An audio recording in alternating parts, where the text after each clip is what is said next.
Ito yung binigay niya sa atin. Manok na talunan yan. So tingnan nyo yung mga tama mga katsoy. Grabe talaga ang lakas ng tama sa kanyang manok, sa kalaban niya. So ito binigay niya sa atin mga katsoy.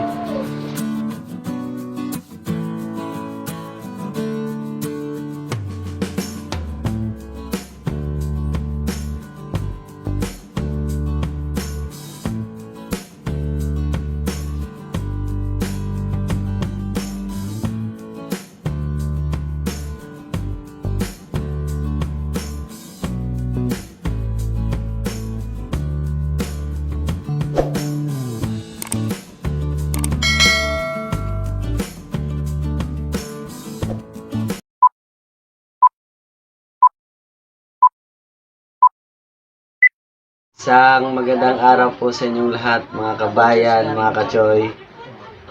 Una-una po sa lahat, thank you sa panonood ninyo ng video na ito. This vlog for today is adobong manok na talunan ang gagawin natin mga katsoy. Sana all. Bali sa Bisaya po ito ay bihag na natalo sa sabong. Yun ang version namin dito, tawag sa manok na talunan mga katsoy. So meron tayo dito mga katsoy ang manok na talunan. Ito po mga katsoy ay natapos ko na po ito siyang pakuluan ng mahigit 4 na oras mga katsoy para maglambot talaga siya. Pag malaman nyo malambot na talaga, tapos meron tayong asukal na pula, tsaka pineapple slice or pineapple juice, bell pepper, pamintang durog, tsaka sili na pahaba. Meron din tayong bawang, sibuyas. Gagamit rin tayo ng star margarine, tsaka toyo, patis, tsaka mantika, tsaka asin at ketchup mga katsoy. Ang ketchup optional lang natin gawin yan, ilalagay kasi pampakulay lamang yan ang ketchup sa adobo natin. So maraming salamat pala sa sponsor natin mga katsoy na si Boss Darwin Tan Puntanar.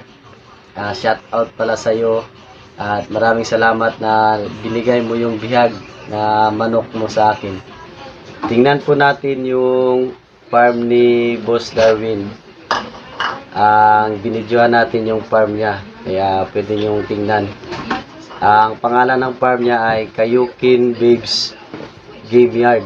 Yun ang pangalan niya mga katsoy sa sponsor natin na si Boss Darwin Tan Puntanar. Shout out sa iyo. Maraming salamat po sa iyo Boss Darwin.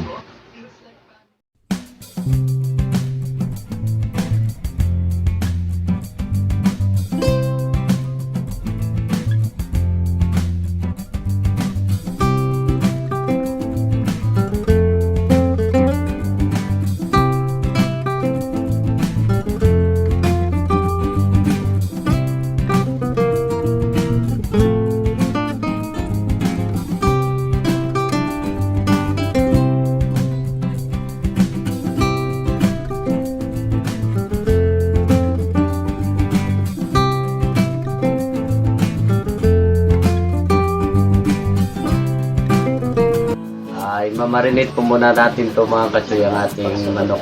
So maglagay muna tayo ng pamintang durog, tapos toyo. Kunti lang yung toyo mga katsoy, lagay natin. Tapos ito, lagay natin ang syrup lamang po o sabaw ng pineapple natin. Haluin na natin po sa mga katsoy.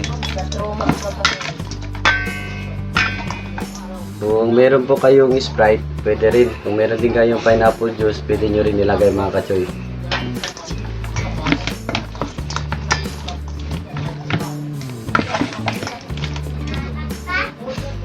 So, hintayin lang natin to na 30 minutes na marinate natin bago natin siya isasangkot na.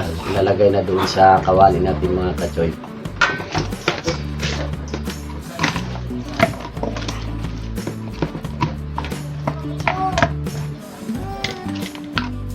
Kaya pwede na po tayo mag-start mga katsoy sa pagluto natin sa adobong manok. Kaya tingnan nyo na.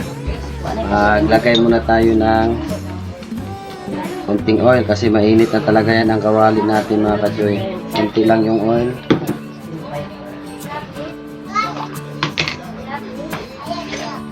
Ito rin ang margarine, lagay na natin ito mga kachoy.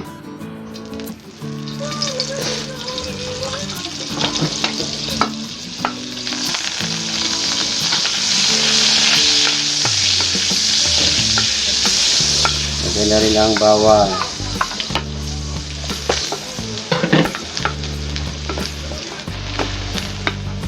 Saka sibuyas.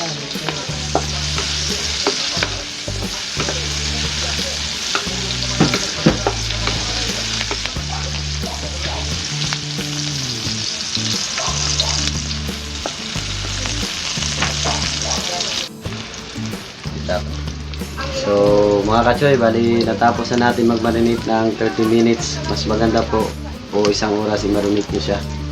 So pwede ko na to siya ilagay mga kachoy.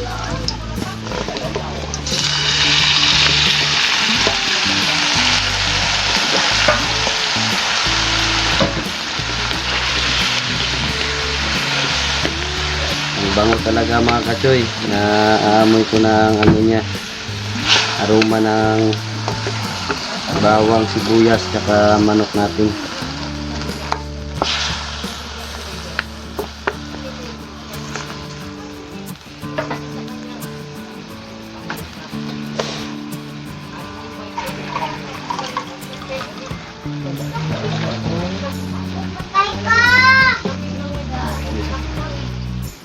So, pwede rin tayo maglagay ng tubig kung gusto ninyo mga kachoy. Sa akin, lagyan ko lang ng tubig pero konti lamang po.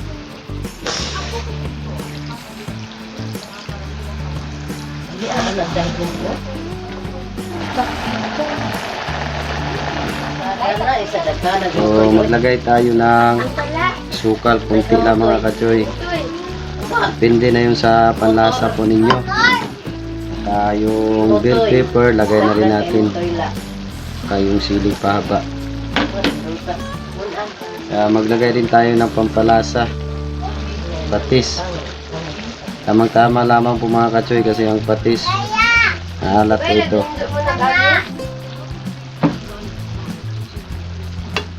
Haluin na natin po ito mga kachoy hanggang maluto talaga yung ingredients natin.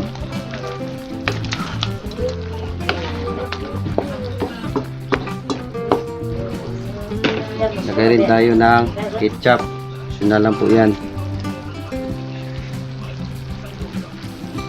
Yung nang bala. Diba sa isa kasi mana, kadua lang mo. Yan lang, gaadlaw. Bernes, wala sa klase. Pagluto sa kanya mga kachoy. Wala! Maya, hintayin na lang natin po ito na maluto po siya.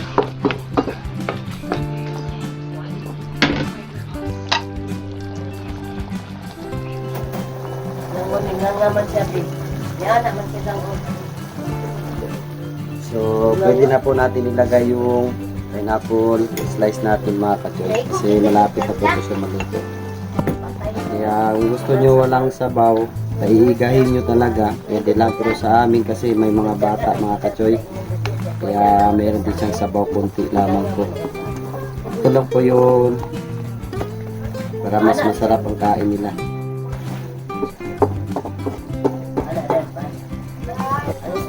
So ito pala yung version ko ng Bisaya sa adobong manok na talunan o biyag sa amin ang tawag mga kachoy. So atin lang muna po ito tatakluban, mamaya maya at atin na ito hanguin. Kunin natin yan. So mga kachoy, bali ito na po yung hinihintay natin. Kaya tikman muna natin po ito.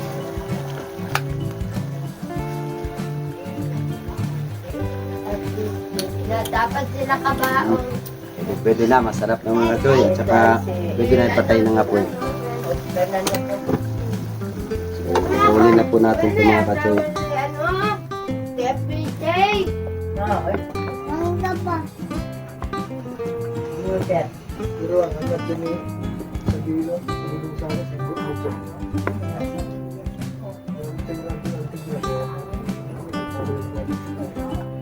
Sunog yun. agad, di ko yan, nagnabuhan. Wala na kang Pas tosino. ako sa kay, gaulan man. Mga Choy, bali, kain na po tayo. Una-una po, nagpasalamat po tayo sa Panginoon. Nagkasapin muna tayo mga Choy.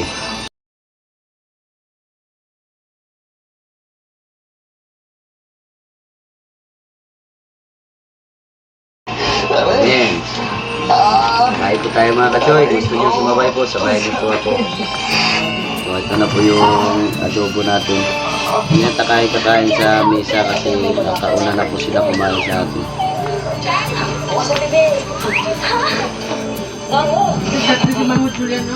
Big! Apan!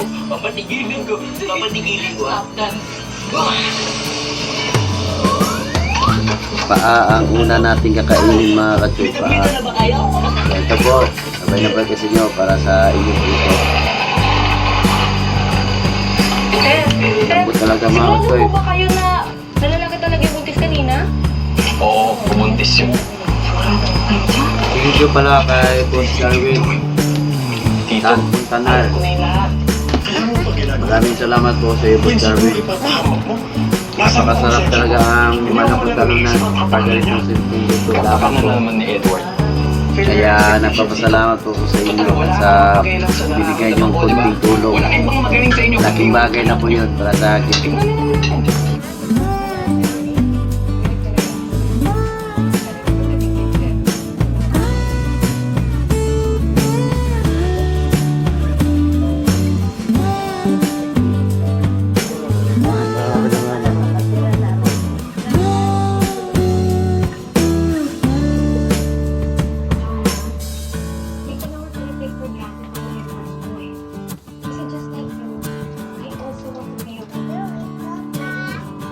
Kung siya pa rin ang magiging bida. Pamilya ko. Kapag nalaman ng buong mundo, nabuntis siya.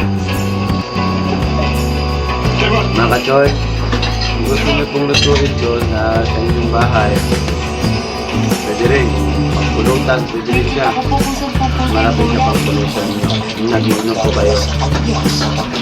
Ano yun ba? Tagal pa ako po dyan. Dito pa lang anak ko mga ka-choy. Ulit. Ka-level mo na si Comprador. Si Comprador, eto ka lang. Tatrabahuhan ko. Sa umangat yung Ulit talaga mga ka-choy. Tapos na yan sila kumain. patay tayo pag brother.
Please, gusto kong patuloyan. Ano po para sa inyo? Magaling po.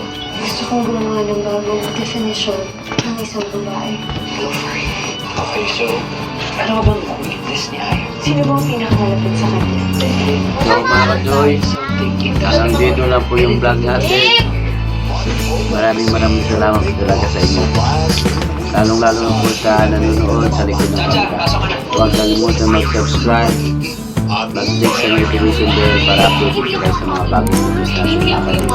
Bye-bye!